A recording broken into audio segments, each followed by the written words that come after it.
Communication skills. What is the communication skills? Communication skills एक ऐसी art है जिससे कि आप किसी भी पर्टिकुलर पीपल या कोई भी हो, रैंडम पीपल को अपनी तरफ अट्रैक्ट कर सकते हो। बस आप में वो आर्ट रहनी चाहिए। कम्युनिकेशन स्किल्स एक ऐसी आर्ट है। कम्युनिकेशन स्किल होता क्या है? ये इसके डेफिनेशन हो जाती है the abilities we use to give and receive information. मतलब कि आप में ये योग्यता रहनी चाहिए कि आप अपनी बातें किसी रैंडम पीपल को या किसी भी पीपल को समझा सकें, उनकी जो इन्फॉर्मेशन है वो आप ले सकें। ये हो जाती है कम्युनिकेशन स्किल्स। कम्युनिकेशन स्किल्स को बिल्ड करने के लिए आपको इंग्लिश आना कंपलसरी है। अगर आपको इंग्लिश आती है या नहीं आती है कोई दिक्कत नहीं, मुझे खुद भी ज़्यादा इंग्लिश नहीं आती है, बट मैं प्रैक्टिस कर रहा हूँ। It only depends on you कि तुम प्रैक्टिस करते हो या नहीं करते हो। प्रैक्टिस करोगे you become a master in English.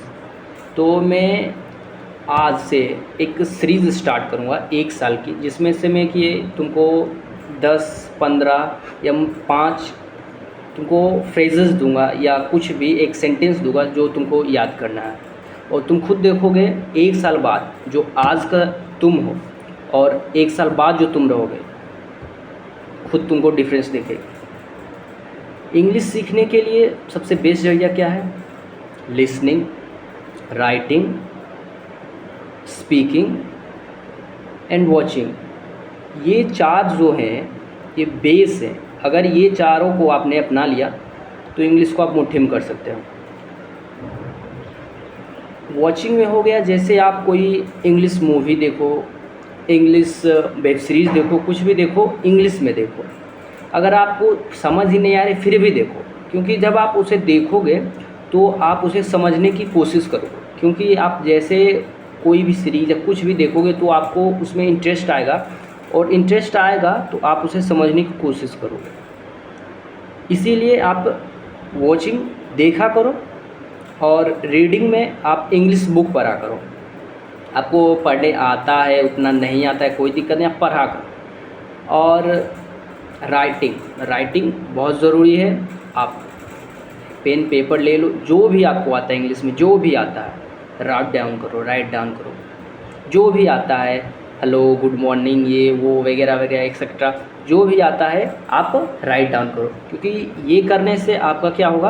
आपका कॉन्फिडेंस बढ़ेगा, और आपका कॉन्फिडेंस बढ़ेगा और आपको थोड़े वर्ड्स भी आपको याद रहेंगे।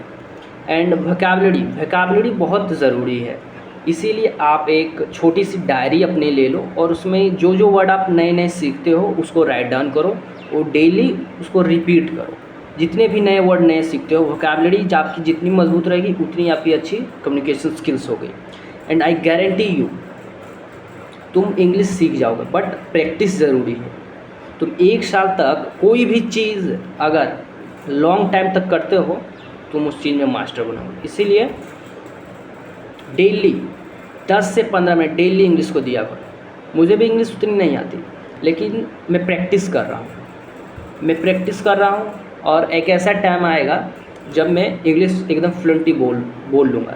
मेरी इंग्लिश इतनी मजबूत है कि मैं किसी भी जो सिर्फ इंग्लिश बोलता है उससे, रैंडम गाय से मैं कॉन्वर्सेशन स्टार्ट कर सकता हूँ, और 5 to 10 मिनट अंडर इतने तक मैं कॉन्वर्सेशन चला सकता हूँ। इतनी मेरी इंग्लिश अच्छी है।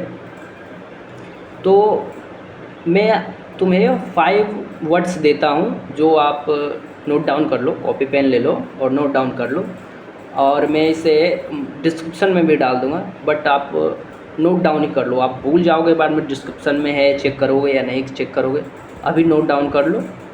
मैं तुमको एक वर्ड 2-3 सेंटेंस देता हूँ। जैसे कि हो गया यू डोंट नो, तुम्हें नहीं पता है।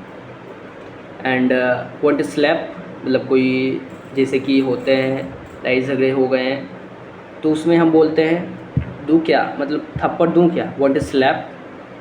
नोट डाउन कर लो। और बताता हूँ, रुक जा। वॉक अहेड ऑन मी, जैसे कि मान लो कोई तुम्हारे पीछे चल रहा है तो उससे तुम्हें बोलना है कि मेरे आगे चलो। तो कैसे बोलो इंग्लिश में? Walk ahead on me. ये जो छोटे छोटे सेंटेंसेस है, आपको लगेगा कि ये क्या, मैं 1-2 वर्ड सीख के करूँगा, बट अगर आप यही 1 साल तक डेली 5 से 10 वर्ड भी सीखते रहें ना, वो आपकी इंग्लिश तगड़ी हो जाएगी। इसीलिए डेली वीडियो देखा करना, और मैं गारंटी दे रहा हूँ तुम इंग्लिश में मास्टर हो जाओगे। मेरी भी इंग्लिश नहीं है, ये मत सोचना कि ये फेक रहा है। मैंने भी, मुझे इतनी भी इंग्लिश नहीं आती थी, लेकिन मैंने प्रैक्टिस की और मैं अभी यहाँ तक पहुँचा हूँ। अगर तुम भी प्रैक्टिस करते हो तुम बहुत आगे जाओगे। इसलिए आज के लिए बस इतना ही। वर्ड डाल देता हूँ डिस्क्रिप्शन में, चेक कर लो, या PDF भी डालने की कोशिश करूँगा। बस मैंने 2-3 वर्ड जो बोले हैं वो आप नोट डाउन कर लो, ये सेंटेंसेस याद कर लोगे, बाकी नॉर्मल तुमको आती होगी।